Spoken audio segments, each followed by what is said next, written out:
Yo, we're in New York City right now waiting for an overseas flight because we're on our way to Poland. And on the flight up here, all the passenger seats had TV sets behind them. I didn't want to watch TV, so mine wasn't on, but everybody else's was, so I was watching everybody else's TVs, which meant that I got to see like 6 different channels.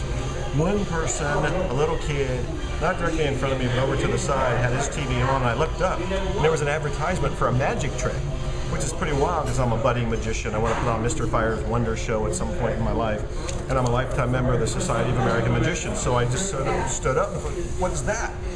And it was about this floating ball. This floating ball. This real ball here, but in the commercial there was a ball and it was floating.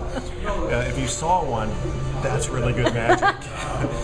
So anyway, I was fascinated. I wrote down the website, and now that we're off the plane, we're sitting here, I looked it up on my iPad, which is the coolest device ever. I'm not a Mac fan. I think Mac is a cult. Steve Jobs is the devil. But the iPad, very cool.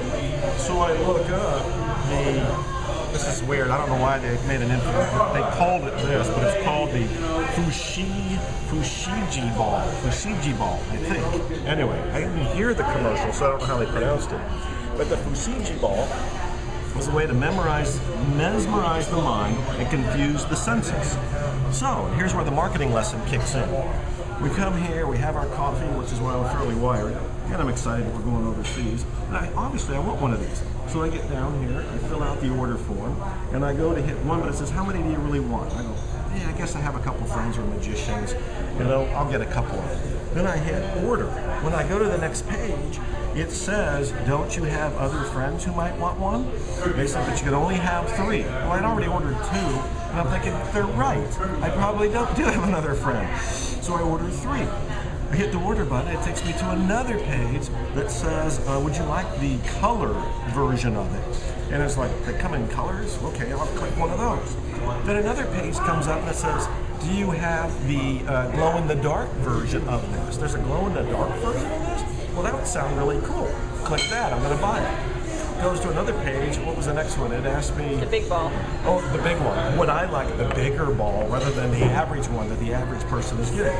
It's like, well, yeah, I'm going to do Mr. Fire's Wonder Show on stage. I'm going to need a bigger ball. So I clicked that.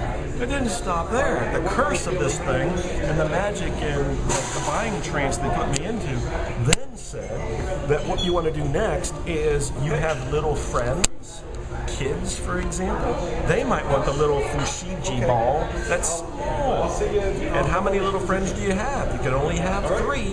So I then clicked that. Well, I only went there to see what this was all about, and I bought 1, then 2, then 3, then the upsell, then the colored ones, then the glow-in-the-dark, then the bigger one, then the smaller one. And then when I'm all done, it says, here's your completed order. Would you like to have $15 off of your order? Of course. I click that, and it's trying to sell me a Walmart gift card. And at that point, I thought, you broke the trance. I don't want Walmart anything. I just want my fushigiball. No. So all of that came from not actually watching television on my screen, but watching on somebody else's. So I was kind of cheap watching TV and saw this thing. So if you want to know what it's all about, go to fushigiball.com. fushigiball.com. Who the hell thought of that name? But what a great concept. Looks like a cool idea. Here it is, right here. Fushigiball. There's the ball. There it is. And you can have one too. See you when we defy gravity with the fushigiball. There it is.